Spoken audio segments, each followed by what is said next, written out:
Welcome back. Today, we're diving into something that's as predictable as the seasons, but way more unpredictable in its twists and turns: the business cycle. Imagine the economy as a living, breathing entity. Sometimes it's sprinting ahead, full of energy, other times it's catching its breath, and occasionally it trips and falls flat on its face. This video will help you understand why economies boom and bust and what we can do about it. First off, what exactly is the business cycle? In professional terms, it's the natural fluctuation in economic activity over time, measured by things like gross domestic product, GDP, employment rates, and consumer spending. But let's make it a story. Picture a small town called Econville. It's not just any town, it's a metaphor for the entire economy. In Econville, businesses are buzzing, people are working, spending, and dreaming big. But like any adventure, there are highs, lows, and plot twists. Economies don't grow in a straight line. They move through cycles of expansion and contraction. These cycles have been observed since the Industrial Revolution, and economists like Joseph Schumpeter and John Maynard Keynes have spent careers dissecting them. The key takeaway? These aren't random. They're driven by human behavior, innovation, policy, and sometimes sheer bad luck. Let's break it down into the four main phases, starting with the good times: expansion. This is the phase where everything feels alive and kicking. In Econville, factories are churning out more goods, new shops are opening on Main Street, and folks are landing jobs left and right. Output, that's the total value of goods and services produced, rises steadily. Employment climbs as businesses hire to meet demand. Consumers, feeling confident with steady paychecks, spend more on everything from cars to coffee. Optimism grows like wildfire. Stock markets soar, investments pour in, and innovation thrives. Think of it as the hero's journey beginning. Our economy is climbing the mountain, fueled by low interest rates, technological breakthroughs, or even a surge in exports. During expansion, key indicators like industrial production, retail sales, and housing starts all trend upward.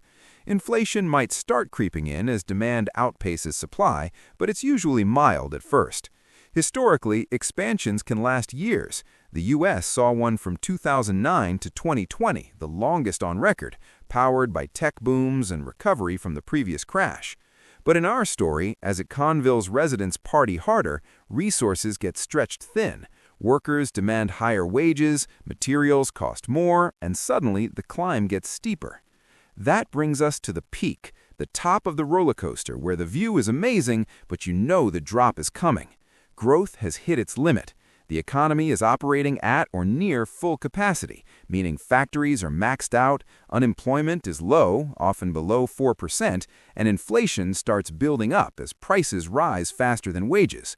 In Econville, the town's festival is in full swing, but supplies are running low, lines are long, and grumbles begin. Businesses might overproduce, leading to inventory pileups, or credit gets too easy, inflating asset bubbles like housing prices. Economists watch for signals here: rising interest rates from central banks trying to cool things down, or inverted yield curves in bond markets, which have predicted recessions with eerie accuracy. The peak isn't always dramatic, sometimes it's a gentle slowdown, but it's the turning point where optimism peaks and reality sets in. Remember the dot-com bubble in the late 90s? That was a classic peak, where tech stocks soared unrealistically high before the inevitable burst. Now the plot thickens. Contraction, often called a recession if it lasts more than a few quarters. This is when spending slows to a crawl.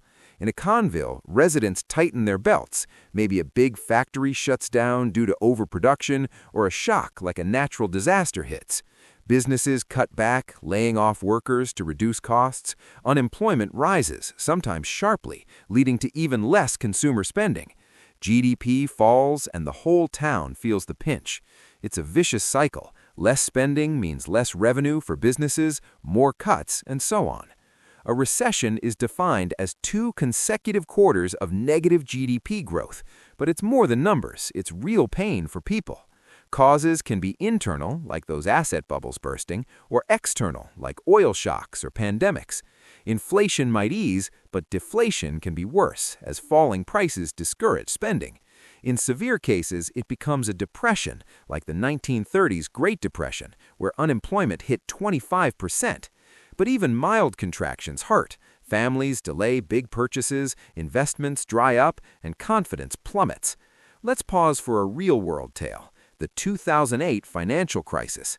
This was a textbook painful contraction, triggered by a massive credit bubble in the housing market.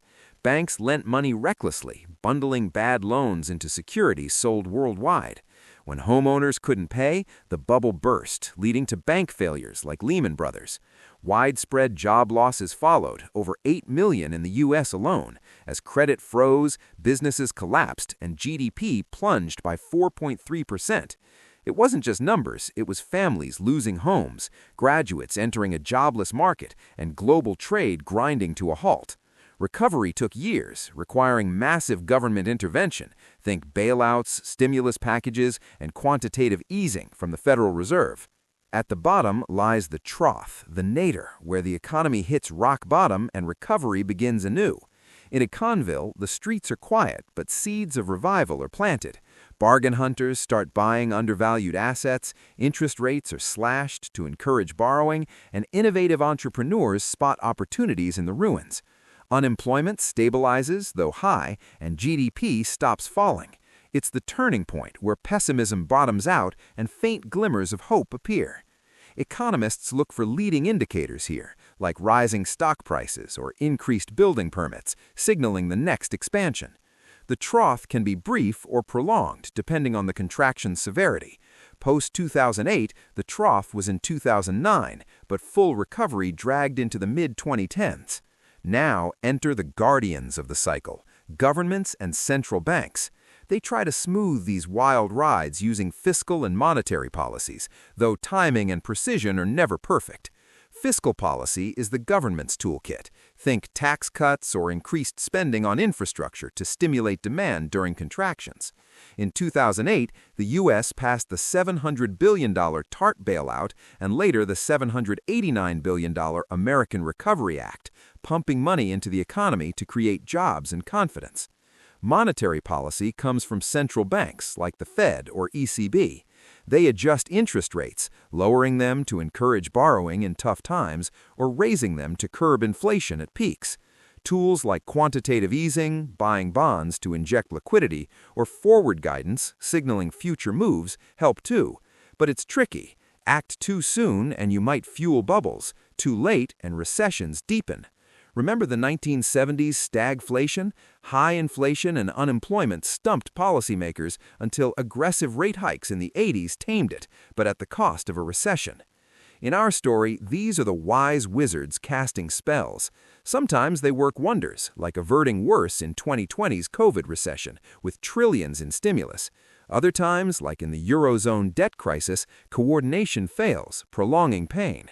The key lesson? Policies can shorten contractions and temper expansions, but they can't eliminate cycles entirely. Human psychology, global events, and unforeseen shocks keep things unpredictable. To wrap this up with more stories, think of the Roaring '20s expansion, peaking into the 1929 crash and Great Depression trough, or the post-World War II boom, a long expansion fueled by rebuilding. Even today, with AI and green energy, we're in an expansion phase, but whispers of peaks, like inflation worries, linger. Why does this matter? Understanding the business cycle helps you make smarter decisions, save during booms, invest wisely in troughs, and advocate for sound policies. It's not just economics, it's the rhythm of our lives. Thanks for joining this economic adventure. If you enjoyed, hit like, subscribe, and drop a comment. What's your take on the current cycle? Are we peaking or still expanding? See you next time. Stay savvy.